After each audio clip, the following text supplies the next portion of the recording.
What's happening, everyone? John Hendrix here at Boot Crew Media, coming at you with another edition of The Drive presented by Royal Honda. Well, we just got done with the locker rooms for the Saints, and now we're going to talk a little bit about kind of the goings-on of what happened here at the first day of Saints minicamp on Tuesday. A lot of great information, a lot of great takeaways for it. I think the biggest, obviously, you've got to start with some of the attendance.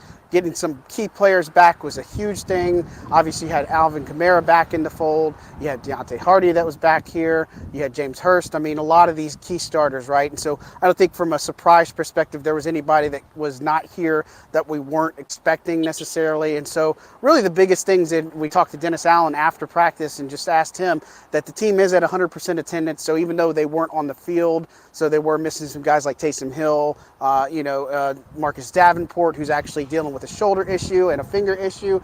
Expected to be for training camp. Unfortunate news there, but again, this is the time to get healthy and get right. But other than that, everybody was around, everybody was attending, and then obviously I think the big thing that set things on fire was that Michael Thomas, he wasn't there at the beginning portions of practice, but towards the end did make an appearance on the field. That's a huge thing for the Saints team. Obviously getting Michael Thomas back in any shape, form, or fashion is huge for this New Orleans Saints offense. And look, it's going to be one of those that you're going to have to just continue to pay attention. I know Michael Thomas is chomping at the bit to get ready.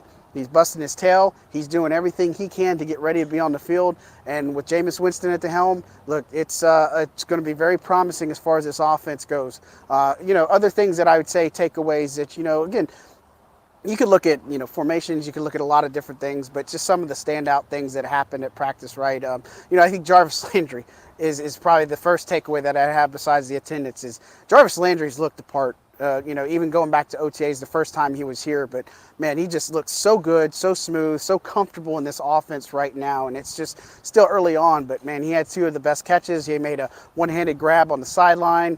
It was all Jarvis Landry. And then he made a big play of the day, really, I would say, getting a catch from Andy Dalton on the sideline, right sideline, deep pass over Bryce Thompson and just being able to take it into the end zone. So, again, getting these weapons going for the Saints offense is going to be a huge key.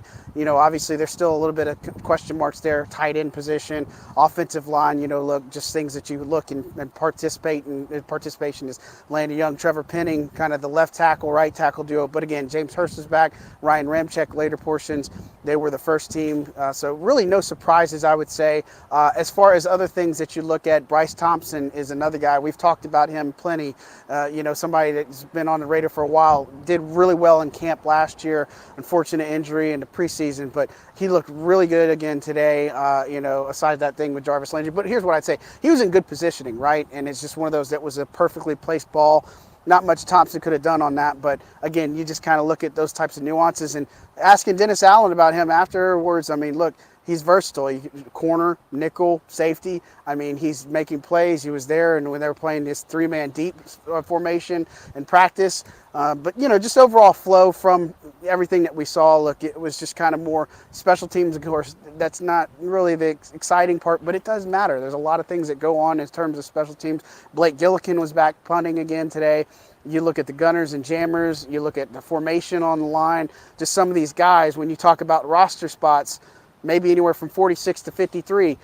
The guys that are going to do well in special teams are the guys going to make this team through special teams, right? And so that's going to obviously be super important for it as we go through. Other than that, pretty good flow. Having fans out here, got some oohs and ahs. Again, Jarvis Landry is probably the biggest thing to take away besides attendance. Marshawn Lattimore's around. You had C.J. Gardner-Johnson also here, and you also had Marcus May too back. Those were two that weren't necessarily participating in practice, but they were definitely around. It's the first of 3 days. There's going to be a lot to take in, a lot of information here. Again, we're going to be here every day. As always, be sure to tune to Boot Crew Media. Follow us on YouTube. Give us a like and subscribe. Again, I'm John Hendrix. It'll be the first of many. Thanks, guys. Have a good one.